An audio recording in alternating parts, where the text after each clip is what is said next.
What's going on, everybody? It's ETAPRIME back here again. Recently, I had a chance to go hands-on with the upcoming Zotac Zone in Taipei. We actually attended Computex this year, and I'll tell you, there were a lot of new handhelds presented at Computex this year, but the one that really caught my attention was the Zotac Zone, and it really comes down to the overall design. Personally, I'm a huge fan of the color scheme. Now, final production units will be a bit darker, and the gold here is going to be a little more rosier. Hopefully they don't change it too much because what they presented with these prototypes that they had look absolutely amazing in my opinion, and a lot of us were actually able to go hands-on with this.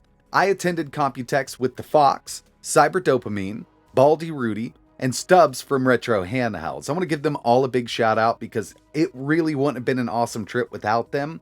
It was such a cool experience. I would love to go back with them next year, maybe even CES. I'll leave a link to each of their channels below. Definitely check them out. But we've got a lot to talk about here when it comes to the upcoming Zotac Zone. And if you're not familiar with this handheld, basically what we've got here is a Ryzen 7 8840U, a 7-inch Full HD AMOLED display, dual track pads, and something new that we haven't seen on handhelds before. We've got these radial dials around the analog sticks. And by the way, these are Hall-based analog sticks.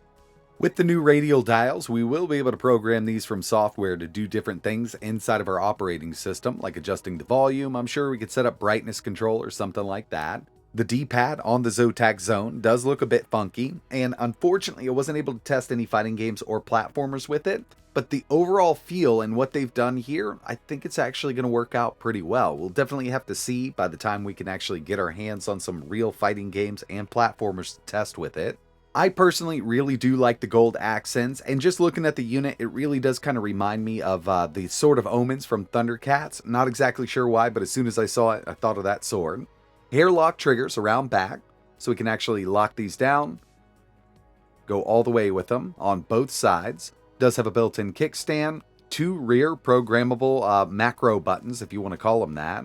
I personally thought the overall experience with the handheld itself was really comfortable. On all of the pre-production or prototype units that they had at Computex, they had 2 games preloaded, Horizon Forbidden West and Forza Horizon 5. Both games seemed to run really good, but we didn't get any kind of frame count or anything like that. And of course, one of the main claim to fame here is the AMOLED display.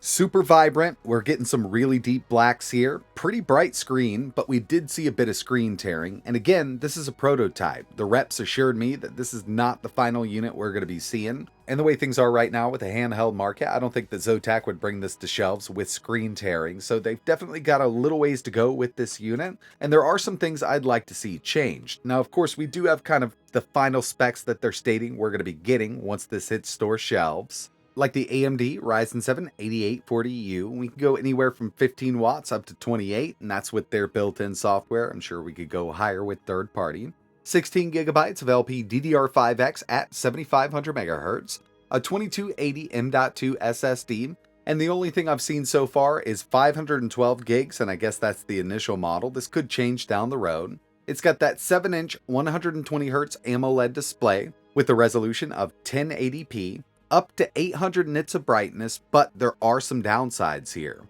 So we talked to the reps about what screen they're using here. It is not a native landscape display, it's actually a portrait display, and it's non-VRR because it's a MIPI display.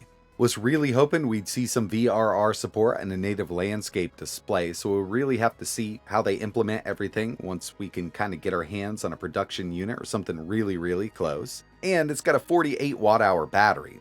Taking a look at the new ROG Ally X 80-watt battery with that 120Hz VRR IPS 1080p display. So Zotac definitely has some stiff competition to go up against, but I gotta say, I mean, this is one of my favorite looking handhelds. Really comes down to that color scheme. We've got those gold and silver accents. The AMOLED display looks really good. I mean, we've got some really bright colors, deep blacks, and I know a lot of people saw that screen tearing, but I'm going to let this go right now because these are early production units they put together for Computex. Once we can get our hands on it, if we've still got screen tearing, then that's definitely another story. But what they've put together here, in my opinion, does look really good. Now, it's really going to come down to pricing and performance once these things are officially released, or if we could probably get our hands on something a bit earlier, maybe a bit newer than the ones we saw at Computex. But until then, I'd love to know your thoughts in the comments below. Is this something you'd be interested in? Are you just going to skip it altogether due to the 8840U? Waiting for something with a native landscape AMOLED display?